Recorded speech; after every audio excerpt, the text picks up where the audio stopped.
Hello and welcome to our morning edition of Arirang News. We begin with these stories making the headlines at this hour. A deadly flash flood near Nepal's border with Tibet has killed at least 160 people, and hundreds more, including 9 Korean nationals, remain missing. The Korean government is planning to send a rapid response team to Nepal to support rescue operations. The Bank of Korea has decided to raise its benchmark interest rate for the second month in a row, bringing it to 3%. This comes after the central bank repeatedly stressed its commitment to curbing inflationary pressures. Nvidia reported second quarter net income of nearly $60 billion, more than double the figure from a year earlier.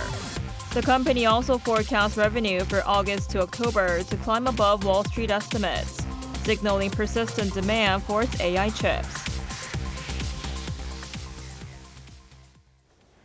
We begin this morning with the massive flash flood in Nepal. At least 160 people have been killed and hundreds more are missing, including foreign tourists, after floods tore through a Himalayan river valley between Nepal and China's Tibet region. Experts say the disaster was likely triggered by a massive avalanche from a glacier in the Himalayas.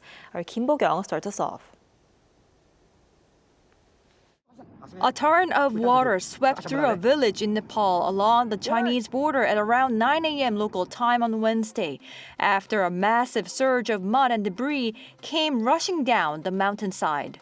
Entire villages have been buried under mud, while buildings and at least 19 bridges have been washed away. I was at the terrace, and the flood hit the top floor as well. It only subsided after an hour or so. My wife was already buried in the mudslide while we stayed on the terrace for safety. After 4 or 5 hours, I was rescued by a helicopter. The landslides and massive flash flood on the Nepal-China border have left at least 160 dead and hundreds missing. Nepalese police say they had recovered 157 bodies during search operations, while China's state-run CCTV earlier reported that 3 people had died in Tibet near the border. Nepal's tourism ministry said 403 tourists remain missing, including 341 foreigners, and 28 police officers are also unaccounted for. China has separately reported 265 people missing. 8 South Korean nationals working for Korea Southeast Power and Tusan Enerbility are also missing after losing contact near a local hydroelectric power plant construction site. Regarding the cause of the disaster, the U.S. Geological Survey initially announced a magnitude 4.4 earthquake as the likely cause of the landslides and flooding. But through further analysis, it said it was a magnitude 5.2 seismic event caused by a glacial collapse. Experts from the International Center for Integrated Mountain Development also said the disaster was likely triggered by a massive avalanche from a glacier in the Himalayas, which temporarily blocked a river, which then burst through a blockage and unleashed a torrent of water downstream. Kim Bo-kyung, Arirang News. And Seoul is stepping up efforts to find 9 Koreans missing after severe flooding in Nepal, dispatching an emergency response team to assist local search and rescue operations. Our Oh Soo-young reports. Korea will send a joint rapid response team to Nepal on Thursday, as 9 of its nationals remain unaccounted for following severe flooding. Foreign Minister Cho Hyun announced the deployment while chairing an emergency response meeting in Seoul Wednesday evening. The government will send a rapid response team tomorrow led by Consular Affairs Representative Im Sang-woo and comprising the Foreign Ministry, fire and police agencies to support search and rescue efforts for our nationals. The flooding struck Nepal's northern Rasuwa district on Wednesday morning local time, where employees of Korea Southeast Power and Tusan Enerbility were building a hydroelectric power plant. Cho initially said 8 workers had lost contact. The Foreign Ministry later confirmed that another locally hired Tusan Enerbility employee was also unaccounted for, raising the number to 9. 10 other Koreans evacuated, with more than 200 Nepalese and other foreign workers. They are awaiting rescue but have been confirmed safe alongside a Korean consular official dispatched to the area. Nepal has mobilized its army and police for the operation at Seoul's request.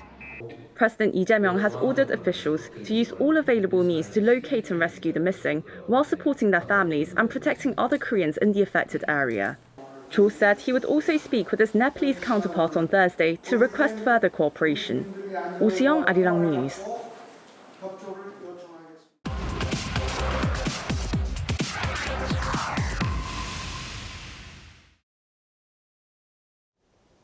The Bank of Korea has raised its key interest rate by 0.25 percentage points to 3%. The decision came at the Monetary Policy Board meeting this morning following a quarter-point hike last month. This brings the rate above 3% for the first time in 1 year and 9 months. The move is in line with the central bank's recent signals that further tightening may be needed. Economic growth remains solid, led by semiconductor exports. Headline inflation has eased, but core inflation remains elevated.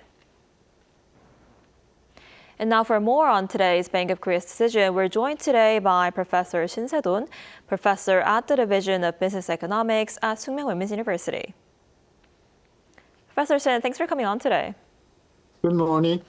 So the Bank of Korea has decided to raise its benchmark interest rate for the second month in a row. And even though many had expected the rate to remain unchanged, what's behind today's decision? Well, it was quite a surprise because majority of the people in the market and in the schools have expected that the Bank of Korea will hold the rate at the current level. And the reason that most people believed, the Bank of Korea hold the rate is because inflation has been coming down quite significantly for the month of June and July.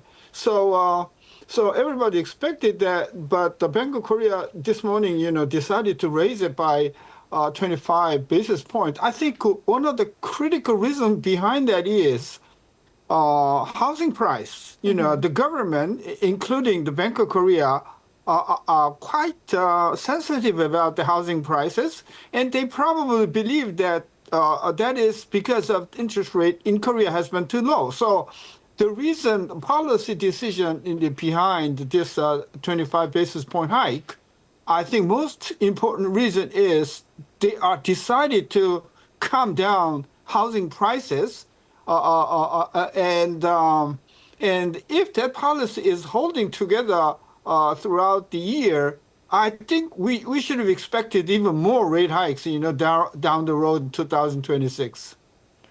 Right. So like you mentioned, a lot of analysts expect the bank to raise rates once more over the next 6 months. How realistic is this, and what factors do you think could determine the Bank of Korea to raise rates once again? As I said, the Bank of Korea has been traditionally thinking about inflation on the one hand and on the other economic growth, but the economic growth has been so fantastic year 2026. So they don't have to worry about the risk of economic slowdown caused by rate hikes. So with this, economic growth rate over 3.5% expected this year, I think they don't have to worry about slowing economy. So they only have to worry about inflation, especially housing prices. So now it's quite clear that the Bank of Korea will raise the rate one more time. Mm-hmm. That I think is 100% possible, and possibly 2 rate hikes by the end of this year. So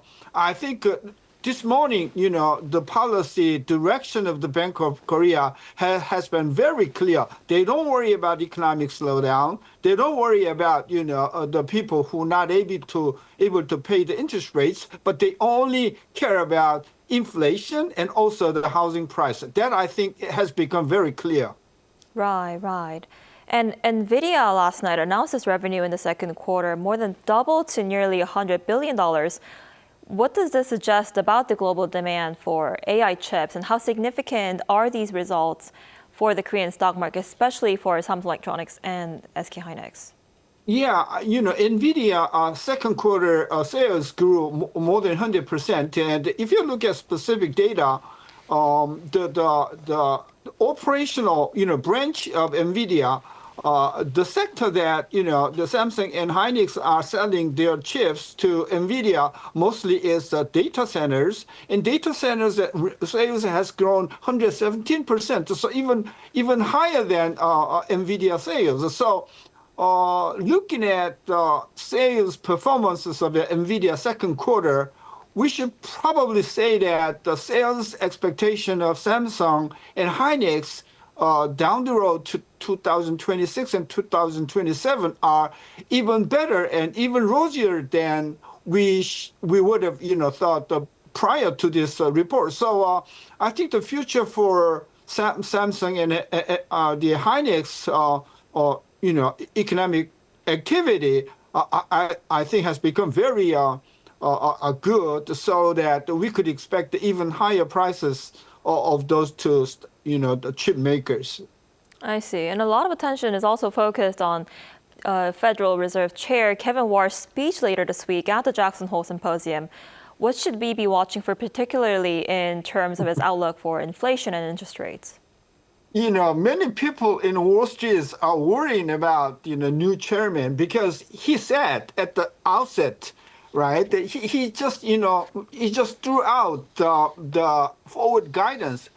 Forward guidance has been the key policy direction for the Federal Reserve for the last, I think, a few years. But Kevin Warsh thrown it away. So, the people in the market are almost chaotic because they could not expect what the Fed's movement will be in the future. This weekend in the meeting, I think he would not say anything about interest rate policy. He would not say anything about monetary policy because his direction, his philosophy is not talking about Federal Reserve policy and interest direction. So the only thing he will mention about at the meeting is about task forces. 5 task forces he mentioned and promised during the interviews, and especially how to change the data, compilations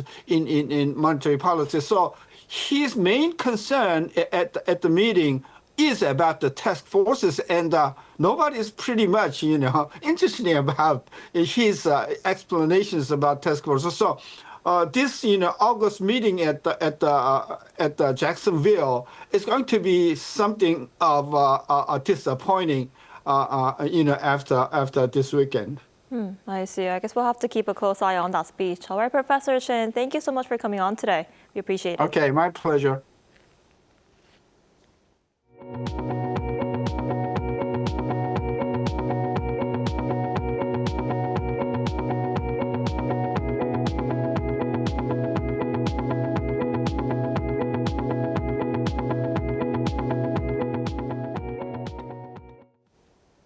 Nvidia has once again crushed Wall Street expectations, fueled by surging demand for its artificial intelligence chips.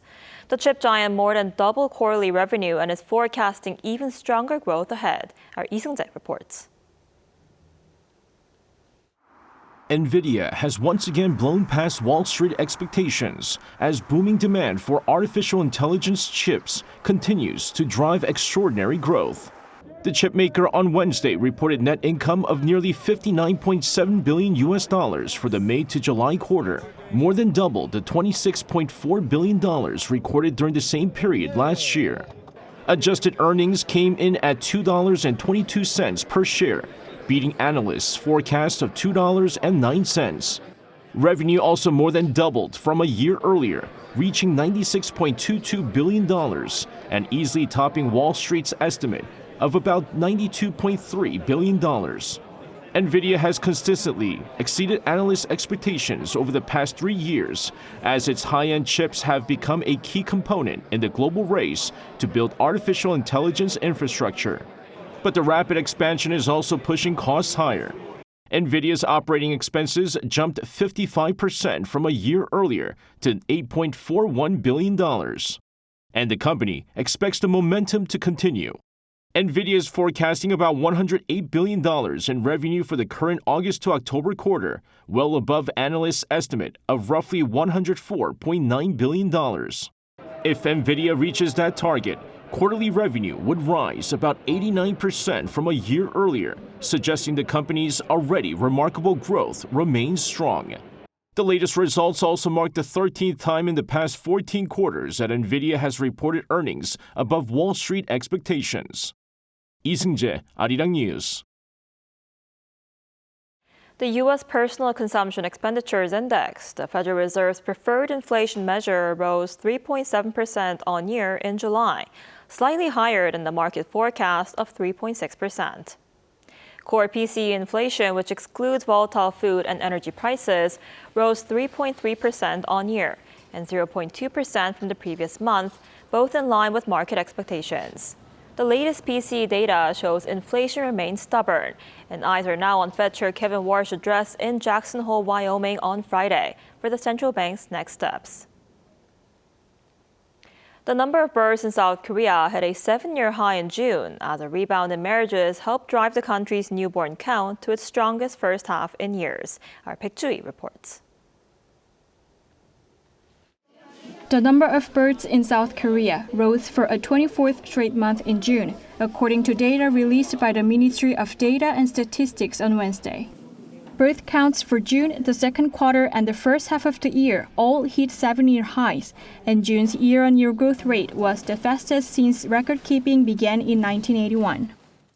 The country recorded 23,111 babies born in June, up 15.6% from a year earlier. That's nearly 5,000 more babies than the same month just 2 years ago. This year has posted a double-digit year-on-year gain, from January's 11.9% jump to March's 19.5% surge, the sharpest of the year so far. Marriages also climbed 14% to 21,075 cases in June, extending a recovery that's been inconsistent month to month, with June now marking the strongest month of the first half of the year. An official from the Ministry of Data and Statistics attributed the rebound to a steady rise in marriages since the country moved past the pandemic in May 2023 and a growing population of women in their 30s. In the second quarter, the birth rate for women aged 30 to 34 rose to 82.1 per thousand women, up 11 points from a year earlier, which is the highest for that age group since 2019. For women 35 to 39, the rate climbed to 60.2, up 10.7, the best showing since 2015. But for women 24 and under, the birth rate slipped below the 2.0 mark for the first time since this data series began in 2015. The second quarter fertility rate, the average number of children a woman is expected to have in her lifetime, rose to 0.88, the highest for a second quarter since 2019. Asked whether the annual fertility rate could climb back above the 0.9 this year, the official was cautious, noting that in both 2024 and 2025, births came in higher in the second half of the year than the first. If that pattern repeats, the official said, it could have reached that mark, but it's still too early to say for sure. Still, the broader population picture remains a difficult one, as stats continue to outnumber births, leaving the country's natural population change at negative 4,683 for the month. Baek Ju-hee, Arirang News. A British court has ordered Samsung Electronics to pay $11.6 million in damages to Swiss watchmaker Swatch Group over smartwatch face designs that copy some of its luxury brands. The High Court in London issued the ruling Wednesday in a lawsuit in which Swatch Group had sought about $170 million in damages. The court had previously found that Samsung infringed Swatch trademarks by allowing third-party developers to sell watch face apps modeled after its luxury brands through its app store between 2015 and 2019. Samsung argued that Swatch suffered no actual financial loss, that the company itself earned only about $300 from the apps. But the judge rejected the argument, saying the low-cost or free designs cause significant harm to Swatch Group's intellectual property and risk damaging brands the company had carefully managed and promoted for decades. As AI develops rapidly, criminal tactics are becoming increasingly sophisticated. Police are also fighting back with AI, using advanced technology to spot fakes and locate citizens in danger. Our Cha Young has more. A video created by generative AI has been fed into the police deepfake detection system.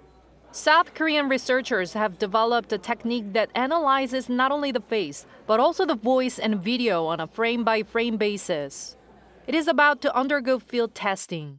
Designed without relying on foreign technology, it can improve its performance by learning new deepfake methods on its own.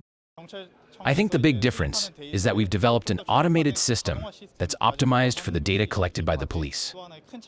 Self-protection smartwatch technology has also become more sophisticated.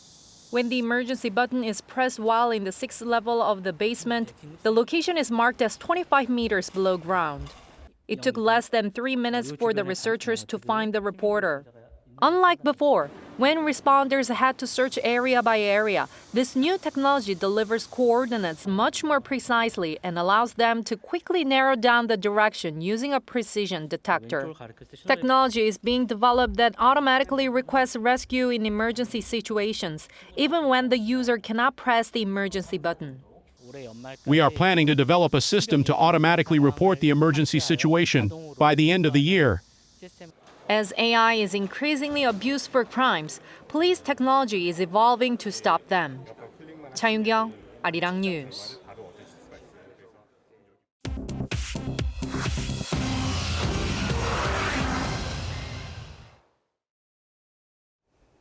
Good morning, I'm Choo Ji-hyun, and this is The World Now. In the United States, tech giant Meta has agreed to a huge settlement over the way its applications affect children. It will pay up to $18 billion over the next decade. Nearly every U.S. state was part of the deal that a federal judge approved late on Wednesday.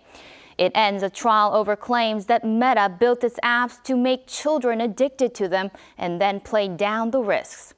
As well as the payout, Meta will start to restrict teenagers' use of Facebook and Instagram to 2 hours a day and shut them out between midnight and 6 in the morning unless they have parental permission.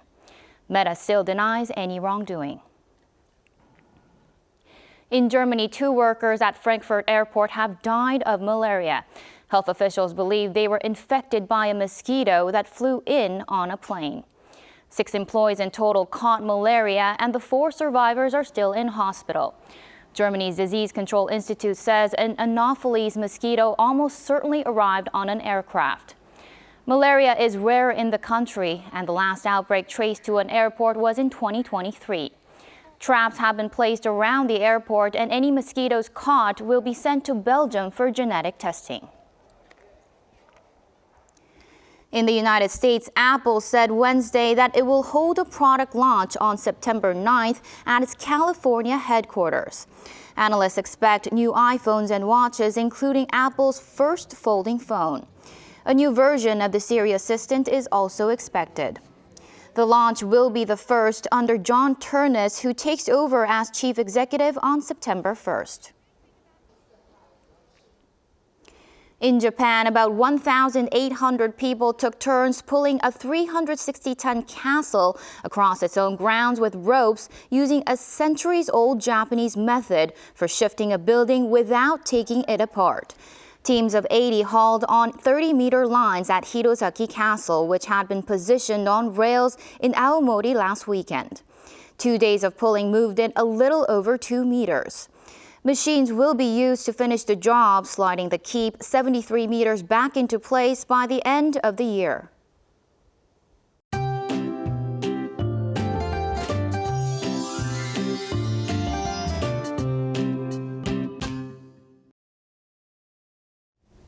It may be the final days of August, but we're still dealing with plenty of summer heat.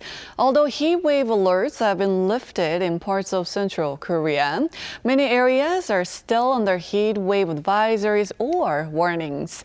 Those in the Gyeongsang-do provinces should notice much improved conditions today compared to yesterday when temperatures reached nearly 37 degrees Celsius. Meanwhile, a trough of low pressure moving into the north will bring 5 to 20 millimeters of rainfall. The southern coast could see 10 to 60 millimeters due to the indirect effect of typhoon. Some of southern provinces could see some passing showers during the day. Despite the rain, the heat is not going anywhere just yet.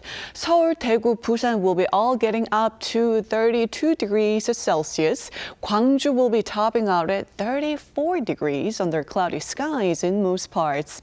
The good news is that once the rain moves through by the weekend, both the daytime heat and those tropical nights should finally ease.